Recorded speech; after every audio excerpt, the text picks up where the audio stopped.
বুদ্ধিমানকে, একটা বুদ্ধিমান হলো আমাদের দৃষ্টিতে বুদ্ধিমান হলো ও যে রাতোরাত কোটিপতি হইতে পারে। কেমনে হয়েছে ওইটা বিষয় না, হয়ে গেছে সবাই কয় খুব বুদ্ধিমান। যে অল্প বয়সে খুব দুনিয়া কামায় ফেলছে, আমাদের চোখেও বড় ট্যালেন্ট, বড় বুদ্ধিমান, কিন্তু আল্লাহর চোখে না, আল্লাহর কুদরতি চোখে না, রসুলের কাছে না, কোরআন হাদিসের দৃষ্টিতে না। ও বড় বুদ্ধিমান না, ও বড় বুদ্ধিমান না।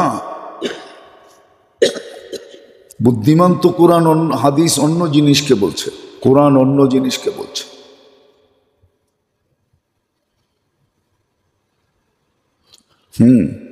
বুদ্ধিমান তো আম্মা মান খাফা মাকামা রাব্বিহি ওয়া নাহা নাফসা আনিল হাওয়া ফাইন্নাল জান্নাতা হিয়াল মাওয়া। বুদ্ধিমান তো কোরআন তো ওকে বুদ্ধিমান বলে। ওয়া আম্মা মান তাগা ওয়া আসারাল হায়াতাদ দুনিয়া ফাইন্নাল জাহিমা হিয়াল মাওয়া। কোরআন তো বলছে ও বুদ্ধিমান না। তো যেটাকে সবচেয়ে বেশি গুরুত্ব দেওয়া দরকার ছিল, ভালো মতে বসতে চেষ্টা করি, কাজে দিবে, কসম খোদার। আজকে সুযোগ আছে, একবারও যদি বুঝ আমার দিলের ভিতরে ধাক্কা দিল আর চোখের কোনা দিয়ে একটু পানি উদিত হইল, যেটা মাসির মাথা পরিমাণ, এতটুকু জাহান্নামকে বুঝানোর জন্য যথেষ্ট হবে। আর যদি এক ফোঁটা গড়ায়া পড়লো তাহলে তো কোনো কথাই নেই, এই জন্য খুব মনোযোগ, যেটাকে গুরুত্ব দেওয়া দরকার ছিল, যেটার ভিতরে জিন্দেগির রাজ ছিল, রাজ, জীবনের সমস্ত স্বাদের মূল সূত্রটা ছিল, সূত্র। আমরা স্কুলে যখন পড়তাম, আপনারও মনে হয় দেখছেন, অঙ্কের ভিতরে দুটা ছিল, একটা পাটিগণিত, একটা বীজগণিত। মনে আছে না, বুঝলা গেছেন? বীজগণিতের সূত্র মুখস্থ করতে হতো, পাটিগণিত তো করা যেত। আবার সরলেরও নাম যদিও সরল, ওটারও সূত্র মুখস্থ করতে হইতো, ঠিক না? তো জিন্দেগির রাত যেখানে লুকানো, জীবনের স্বাদের মেইন মূল মন্ত্র যেখানে লুকানো, ওটাই ভুলে গেছে। বুইলা স্বাদের জন্য দৌড়াইতেছে, স্বাদ, কিন্তু দৌড়াইতেছে শুধু হ্যাঁ বড় সুন্দর দিছে। মাঝে মাঝে দেখবেন, এখন দেখা যায় না,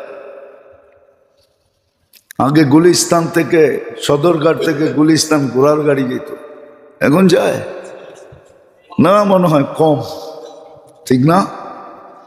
হ্যাঁ, এখন তো আসাও হয় না শুক্রবার ছাড়া, তেমন দেখিও না। তো এরা ঘোড়াকে চালানোর জন্য ঘোড়ার সামনে ঘাস বান্ধা দেয়, ঘোড়া ঘাস ধরার জন্য দৌড়াইতে থাকে, সারাদিন দৌড়াইতে থাকে, ঠিক না? হ্যাঁ, ওই ঘাস কিন্তু সামনেই থেকে যায়, ঘোড়া ওটাকে সারাদিনে দৌড়ায় পায় না। ওই সন্ধ্যাবেলা যখন কামানি শেষ, মালিক ঘরে যাবে, তখন নিয়ে ওইটা খুলেই ওর সামনে রাখে। আমরাও সুখের আশায় দৌড়াইতেছি, কিন্তু যেখানে জীবনের স্বাদের মূল মন্ত্র, ওইটাকেই ভুলে গেছি, ভুলে দৌড়াইতেছি। একদিন মৌত আসবে, বাস শেষ, আর কোনোদিন স্বাদ দেখা হইল না। কিন্তু বুঝাইতে চাইলে কি হবে, বুঝতেও চাই না, বোঝে না। অথচ এত বিদ্যা, এত ব্রেন, খুইলা সব বলাও যায় না। হ্যাঁ, কইলা সব বলবো যায় না, বলতে গেলেও আবার আঙ্গুল উঠাবে। কোন বিপদ মাথার উপরে আইসা পড়ে বলাও যায় না। মাঝে মাঝে বড় আফসোস লাগে। আবার আল্লাহর শুকরিয়াও আবার আসে মনে, যে আলহামদুলিল্লাহ এক সমাজের মানুষ হইতো, এক বাসার মানুষ হইতো, এক মাটির মানুষ হইতো, মুসলমানের ঘরে জন্ম, তো সবকিছু তো ঠিক আছে, কিন্তু আসল বুঝটা ওর ভিতরে নাই। আসল বুঝটা ওর ভিতরে নাই, থাকলে ও চিৎকার দিত। ফেরাউনের যখন জাদুঘররা যখন ঈমান নিয়ে আসছে 70,000 মুসা আলাইহিস ইসলামের সামনে, তো ফেরাউন কয় বাড়া করে আনলাম আমি, আর তোমরা ঈমান আনলাম মুসার উপরে। আমি তো বাড়া করে আনছিলাম জিতার জন্য, আর বাড়াও তো করছি কোনো কম টাকা দিয়া না, এক একজনরে মামগি টাকা দিয়া। তো সবাই বলছে আমরা হাকিকত দেখা ফেলছি, সত্য উদ্ভাসিত হয়ে গেছে, কি করব। আমানতুম ক্বাবলা আন আযানা লাকুম, আমার অনুমতি ছাড়া ঈমান নিয়ে আসলা। জাদুঘররা চিৎকার দিয়া বলছিল আমান্না বিরব্বি মুসা ওয়া হারুন, ঈমান নিয়ে আসছে আমার অনুমতি ছাড়া। বাস্তব দেখার পরে আবার অনুমতির দরকারটা কি? বাস্তব তো দেখে ফেলছি, পর্দা তো আল্লাহ খুলে দিছে, কিন্তু আমার সমাজের দেখবেন অনেক মানুষেরই পর্দা খোলে না, অথচ শিক্ষিত,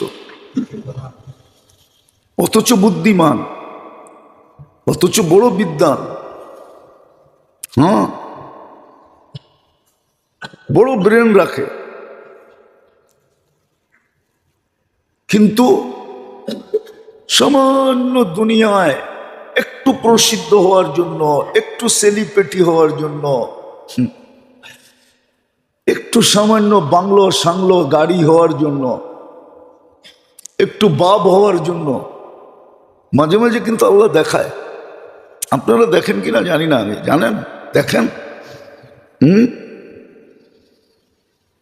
মাঝে মাঝে কিন্তু আল্লাহ দেখায়, মাঝে মাঝে আল্লাহ দেখায়। বাংলাদেশের বড় পর্দার নায়িকা বস্তিতে বাস করে,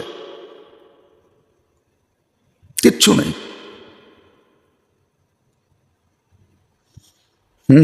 চিনেন?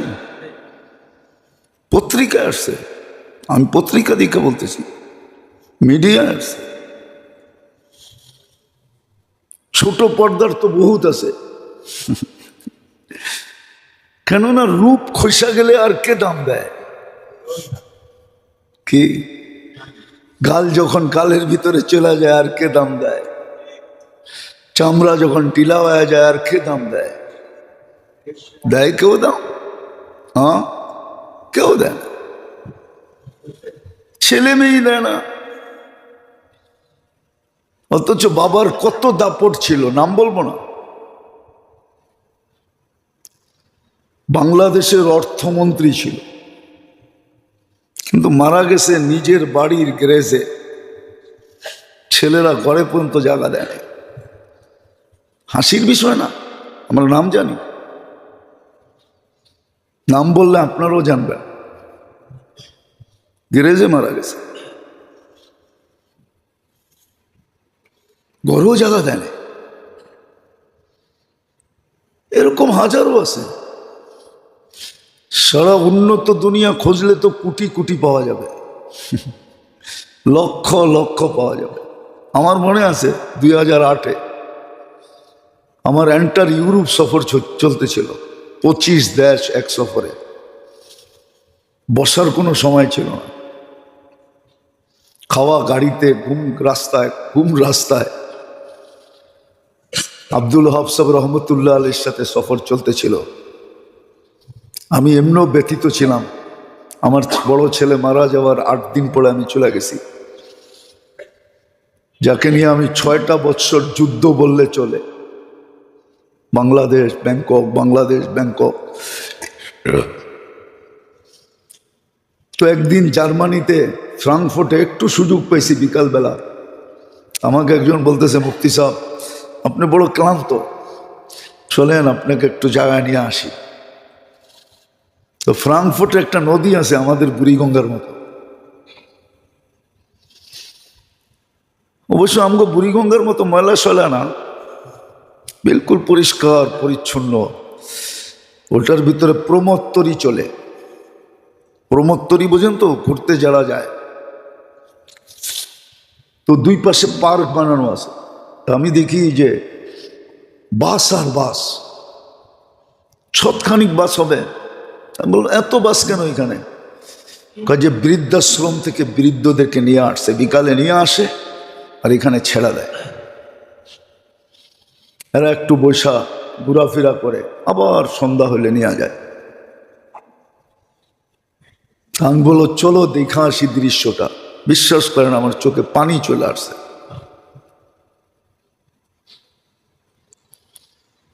তো বলতেছিল, হুজুর এখানে এমনও লোক আছে যারা এক সময় মিডিয়ার শিরোনাম ছিল। জার্মানি মিডিয়ার শিরোনাম ছিল। শিরোনাম বোঝেন তো, যারা হা করতে দেরি, সাংবাদিকরা শুধু তাকায় তাকে হা করতে দেরি, ওটা ছাপাইতে দেরি করে না। যেমন আমাদের ইনুস সাহেব হা করতে দেরি, সাংবাদিকরা কি ছবি আর ছাপাইতে দেরি করবে না, ঠিক না? এখানে এরকম শত শত লোক আছে।